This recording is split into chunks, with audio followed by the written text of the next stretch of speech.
E aí, pessoal, sejam muito bem-vindos. Este nosso encontro de hoje é baseado no caderno de estudos preparado pelo professor doutor Marcelo Lessa, que é o idealizador e grande mentor do projeto ENAC Turbo. Hoje a gente vai mergulhar de cabeça nos princípios constitucionais da administração pública. Já parou para pensar que a nossa Constituição é muito mais que um monte de artigo? Ela é, na verdade, a planta baixa, o projeto de como o Estado inteiro deve funcionar. E para quem está nessa caminhada, sonhando com a atividade notarial e de registro, e entender essa estrutura? Isso é a base de tudo. E para guiar a gente nessa jornada, nosso mapa do tesouro é o Caderno de Estudos número 10, que trata justamente de princípios e defesa institucional. Então fiquem ligados porque tudo que a gente vai detalhar aqui vem direto desse trabalho incrível do professor Marcelo Lessa. É um material feito sob medida para otimizar o estudo e garantir aqueles pontos que, no final, fazem toda a diferença na aprovação. Então, bora começar com a pergunta. Aquela que direciona toda a nossa conversa de hoje e que, pode apostar, a banca adora cobrar de 1001 maneiras diferentes. Quais são, afinal, os 5 princípios que formam o DNA, a alma de qualquer ato público no nosso país? Guarda bem essa pergunta, porque a resposta para ela é uma das chaves que vai abrir a porta da sua aprovação. Perfeito! E para a gente começar a desenrolar essa resposta, vamos primeiro olhar para os princípios que são como um verdadeiro escudo para o cidadão. São as garantias que nos protegem de qualquer poder excessivo do Estado. É a Constituição basicamente dizendo: ei, Estado, o seu poder tem limite, e o limite é o direito de quem está do outro lado. E a base desse escudo, como o professor Lessa sempre ressalta, é o devido processo legal. Pensa nele como o princípio mãe, sabe? É dele que nascem várias outras garantias. A ideia é simples, mas é absurdamente poderosa. O Estado não pode agir de qualquer jeito. Para tirar a liberdade ou os bens de alguém, ele precisa seguir um caminho justo, um procedimento correto. E atenção aqui, isso vale tanto num processo lá na justiça, quanto num processo administrativo contra um titular de cartório, por exemplo. A regra é a mesma. Agora, olha só que interessante, esse princípio tem 2 faces. E isso é o tipo de coisa que a banca adora explorar. De um lado, a gente tem o devido processo formal, que olha para o procedimento. As regras do jogo foram seguidas? A pessoa foi chamada para se defender, o passo a passo foi cumprido. Do outro lado, tem o devido processo substancial, que vai mais fundo. Ele olha para o conteúdo. A decisão final foi justa, foi razoável? Isso impede que, mesmo seguindo todas as regrinhas, o resultado seja um completo absurdo. E aqui, acende o pisca-alerta. A FGV, nos seus casos práticos, não está interessada se você decorou o nome bonito. Ela quer saber se você entende como a coisa funciona na vida real. Como é que o contraditório e a ampla defesa, que nascem desse devido processo legal, se aplicam lá num processo administrativo.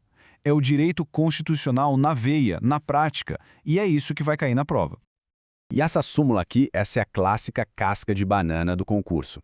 O STF já bateu o martelo e disse o seguinte: em processo administrativo disciplinar, a defesa tem que ser ampla? Sim, com certeza. Mas ela precisa ser feita por um advogado? Não necessariamente. O próprio servidor ou delegatário pode se defender. A garantia é o direito de se defender e não a obrigação de ter um advogado.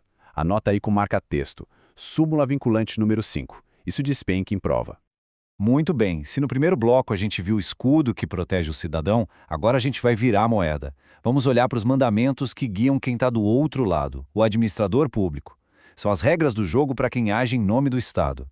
E para nunca mais esquecer, o professor Lessa nos dá aquele mnemônico que salva vidas. É isso aí, LIMPE. 5 letrinhas que resumem os 5 pilares da administração pública, todos lá no caput do artigo 37 da Constituição. É simples, é direto e, mais importante, é uma ferramenta de memorização poderosíssima para a hora da prova. Então vamos passar rapidinho por cada um para fixar. O L é de legalidade. O administrador só pode fazer o que a lei permite. O I é de impessoalidade. O interesse é sempre público, nunca pessoal. O M de moralidade. Não adianta ser só legal, tem que ser ético. O P de publicidade. Os atos têm que ser transparentes, abertos. E por último, o E de eficiência. Fazer o melhor possível com qualidade e agilidade.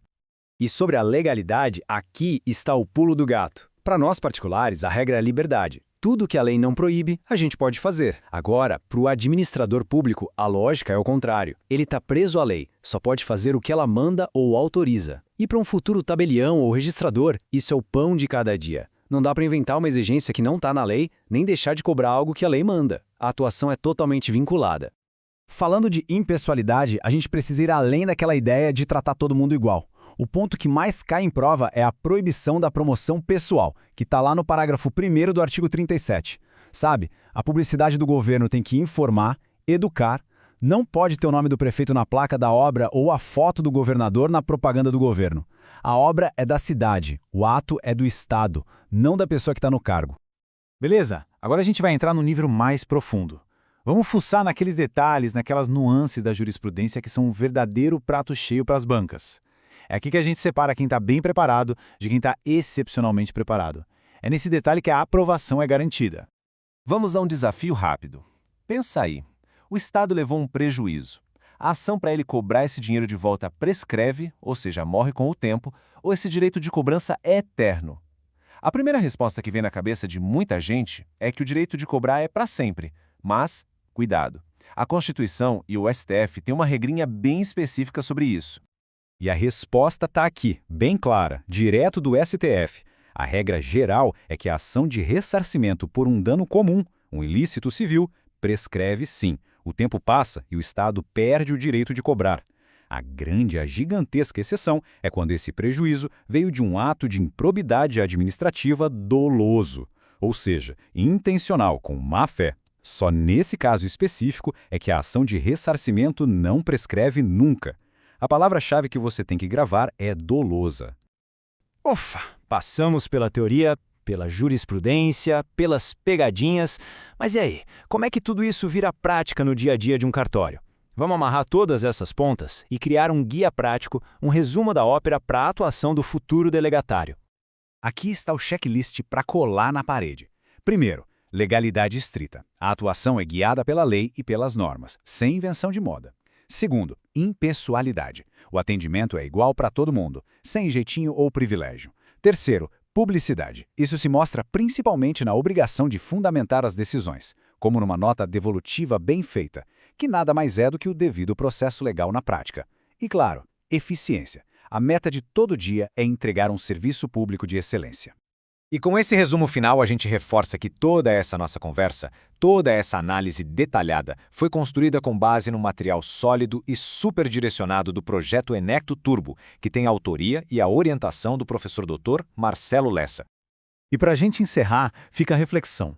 Muito além de acertar questões e passar na prova, como é que esses princípios se transformam na bússola moral que vai guiar o exercício diário da fé pública? Pensa nisso. Se este conteúdo te ajudou de alguma forma, não esquece de se inscrever aqui no canal e ativar o sininho das notificações. Assim o YouTube te avisa na hora que o próximo resumo for liberado. Até a próxima!